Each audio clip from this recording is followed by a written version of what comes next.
What's up, guys? This is the network back with another video, and today we are talking about how to fix your ChexSystems report the right way so you can finally open real bank accounts, build real relationships, and stop relying on prepaid fintech apps as your main banking solution. This video is going to walk you step by step through the entire process from pulling your report to disputing inaccurate information to strengthening your case properly and then rebuilding your banking profile so you can qualify for real checking accounts, real credit cards, car loans, and eventually larger lending relationships. We are not doing shortcuts. We are not doing gimmicks. We are doing this the correct, sustainable way. First, let's understand what ChexSystems actually is. ChexSystems is a specialty consumer reporting agency that banks use when deciding whether or not to approve you for a checking account or savings account if you had an unpaid overdraft, a charged off bank account, excessive bounce checks, suspected fraud, or account abuse. That information can show up in ChexSystems and cause automatic denials. That is why some people end up stuck using Chime Go Bank or prepaid cards because traditional banks keep denying them.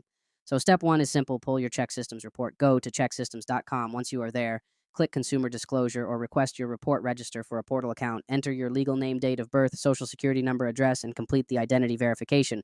Once logged in, request your Consumer Disclosure report. Select No. If it asks whether you were declined in the past 60 days, unless that actually applies to you, submit the request and download the report as soon as it becomes available. Save it, always keep a copy.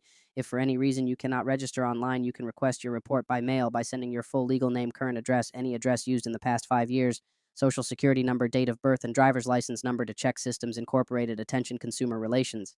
P.O. Box 583399, Minneapolis, Minnesota 55458.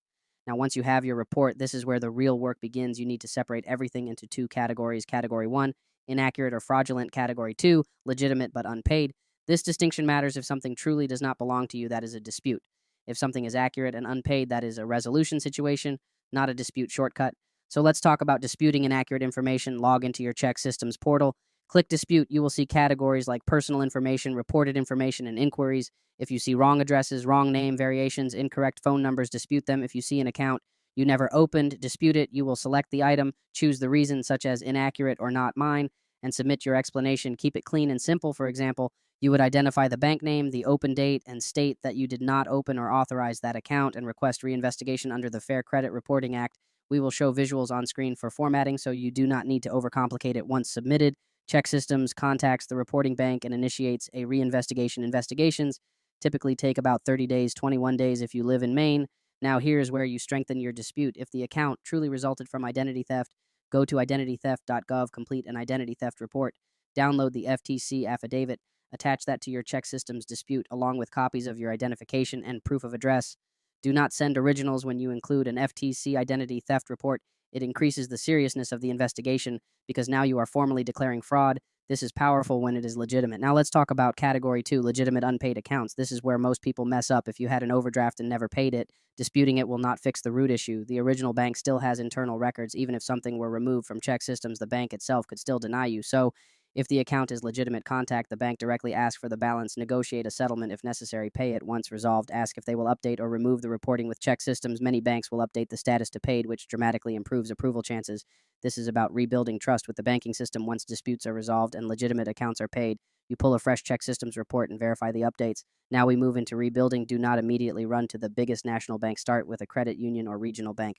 Open a basic checking account setup, direct deposit, avoid overdrafts at all costs, no return payments, no negative balances, no fee abuse. Treat this account like your reputation depends on it, because it does. After 3 to 6 months of clean activity, you are now building relationship data. This is how internal credit approvals happen. Banks love stability, steady deposits, clean transaction history, low risk behavior. This is when you can apply for an entry-level unsecured credit card with that same bank relationship. Banking is real.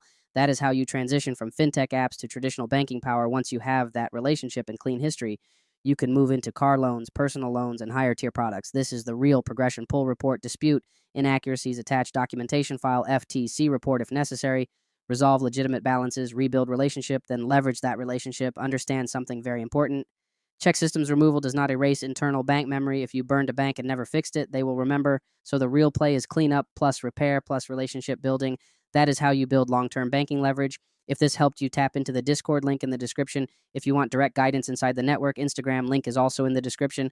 And if you want the full detailed method breakdown with templates and dispute formatting inside Patreon, it is $50 per month, locked in for life. And every YouTube video has the complete expanded method. Inside this video is for educational purposes only. Telegram is no longer reliable, so contact through Discord. And if you are serious about building real banking relationships and moving beyond prepaid apps, start applying this step by step. Stop trying to bypass the system. Learn how to position yourself correctly inside it. This is the network, and I will see you guys in the next one.